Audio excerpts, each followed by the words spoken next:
भाई जब भी आप घर बनाते हो तो उसमें आप विंडो खिड़की वगैरह भी रखते ही हो।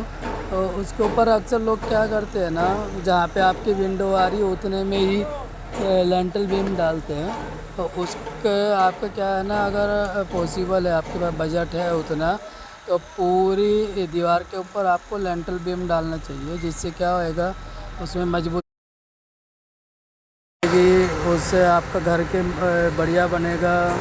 तो आपकी इस चीज़ का ध्यान रखो कि पूरे इसमें वेंटर बीम आना